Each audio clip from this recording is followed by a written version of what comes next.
Nous voici de l'autre côté de la frontière, en Allemagne, à Freiburg. Le centre culturel français est à 2 pas de la cathédrale. J'achète un croissant et à pâtisserie. Alors, à la boulangerie. À boulangerie, pâtisserie. D'accord. Une fois par semaine, ces retraités viennent ici pour apprendre notre langue, juste pour le plaisir d'échanger avec nous. Et pour eux aussi, la langue du voisin est un vrai casse-tête. Le grammaire est difficile. Le genre des substantifs. Oh, oui. Et des conjugations des verbes sont difficiles.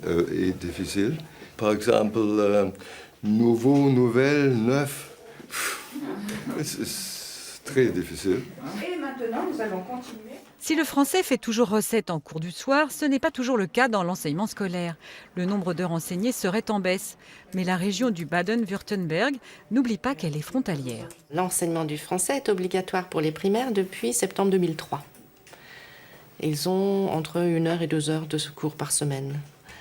Et c'est pas très bien accepté encore. Ça s'arrange, mais c'est pas encore vraiment accepté parce que les enseignants ont dû intégrer les cours de français dans leur enseignement habituel alors qu'ils n'étaient pas formés pour ça.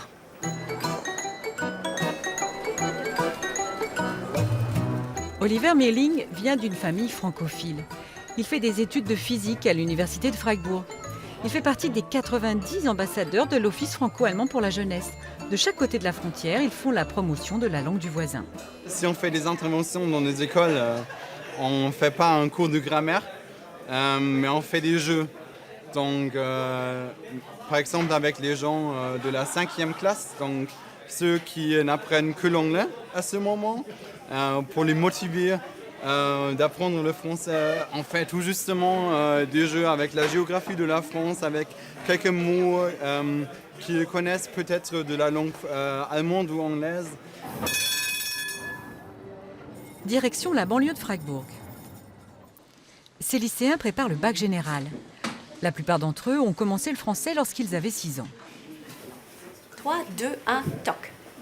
Alors on voit une photo et sur cette photo on peut voir un vieux homme qui porte un chapeau noir et il rigole. Comme en France, l'espagnol est une rude concurrence pour la langue d'outre-Rhin.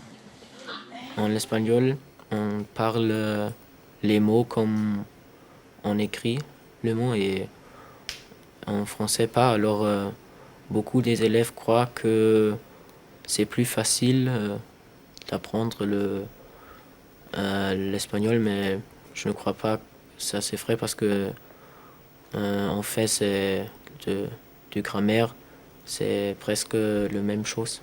On peut voir deux enfants. Mais le français a des atouts. La proximité géographique et les échanges économiques jouent en sa faveur. Elisabeth. Ouais.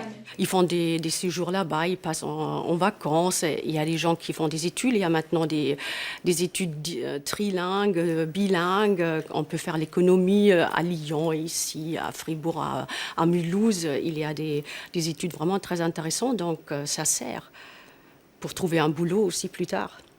Là-bas, tout au fond, c'est la France. L'université franco-allemande a labellisé 6 doubles diplômes en Bourgogne-Franche-Comté, aussi bien valables en France qu'en Allemagne.